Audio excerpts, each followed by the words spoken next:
welcome back to my kitchen. So today I will be spending some time cooking up all the ground meat. So I picked up 4 rows of 3-pound ground beef, like the tubes, from Kroger's. They were on sale, buy one get one free, priced at $9.99, so $10 each, buy one get one free, so basically $5 each. Anyways, awesome deal. Love when it comes around. I always stock up on ground beef.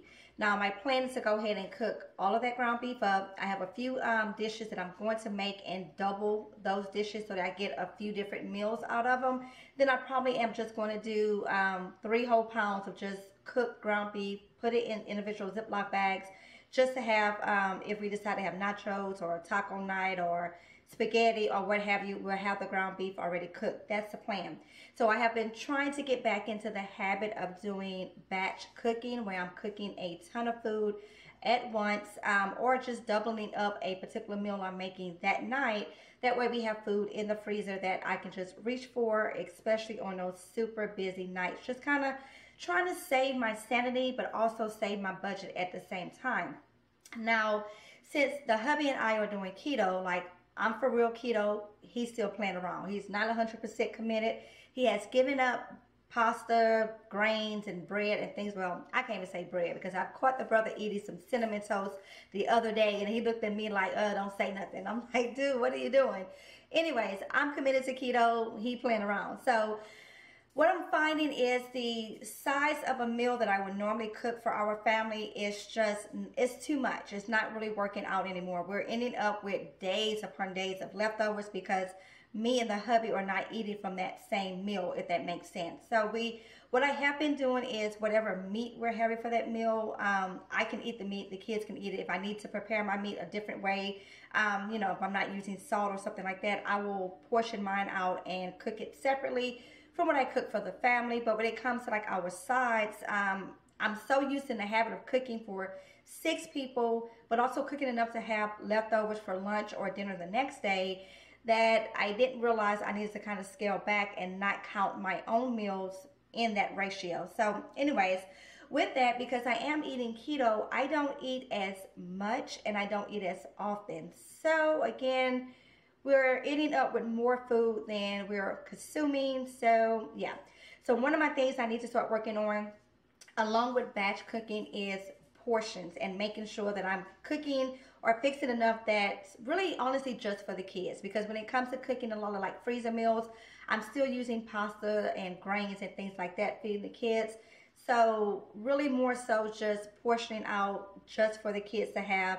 Either they're going to have it just for that one night or they'll have leftovers as well. Now we have always been a leftover eating family around here, but I have to say recently, and not recently, maybe for a little time now, I've noticed that my kids have just not been like on the leftover train. They haven't really been enjoying the leftover train. It depends on what the meal is, I would say that. Not that a sister can't cook, because I can cook. But it depends on what the meal is or whether or not they feeling it or not. So by all means, what I cook is what I cook. You either eat or you keep it moving. Your choice. So we are still going to be doing leftovers. I'm still going to be planning and cooking for leftovers.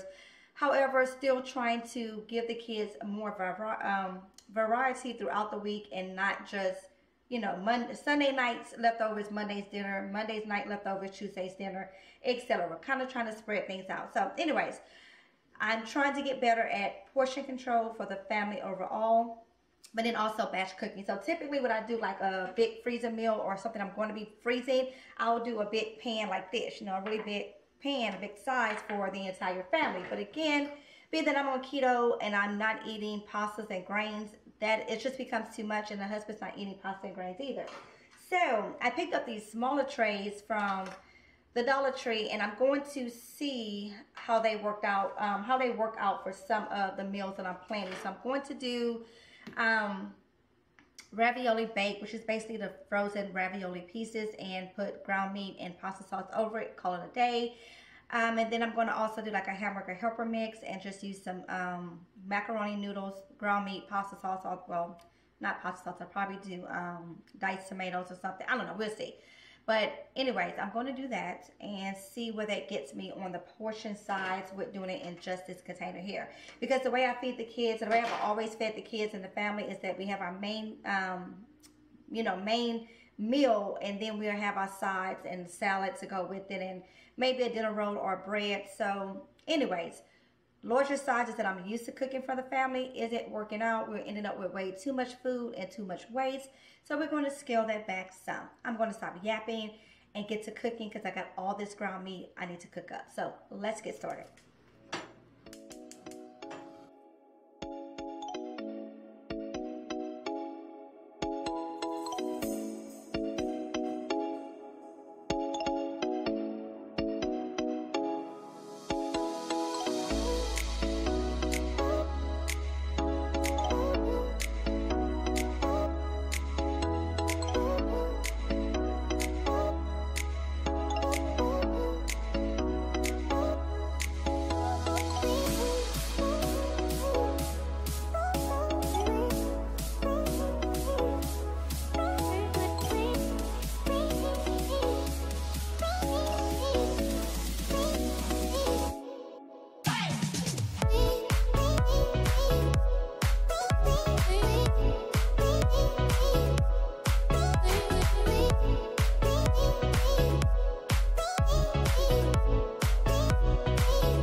So I have one whole tube of the 3-pound ground beef here, 2 bags of the elbow noodles, as well as 2 cans of diced tomato, and then some ragu pasta sauce. I'm calling this hamburger helper, but it's basically just pasta and ground beef. Yeah, hamburger helper, that's what we're going with. I'm going to add in some sharp cheddar cheese, and I'll put that in as I put the meat mixture into the pans. I had a little bit of the ground beef left from the first tube with the ravioli, so I just put it in a Ziploc bag, and I'll probably add more to it. And this is something that we can use for any recipe. We do nachos, decide to do spaghetti or something like that, we can add that in. I have, this is tube number 3, and I'm just draining some of the excess grease out of it. So I'm going to probably just take this here and put some of this in that Ziploc bag, and then portion it out into another Ziploc bag as well. And again, just to have ground beef already cooked up and just added into any meal that we may need. So that is 3 tubes so far, and I think the last tube I'm going to do probably a meatloaf. Probably go ahead and get maybe 2 or 3 meatloaves out of that last tube. So let's keep moving.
Ended up with a total of 4 bags of the ground beef. I didn't worry about portioning it out for, you know, exact measurements, 1 pound here, 2 pound there. I just did what looks about right.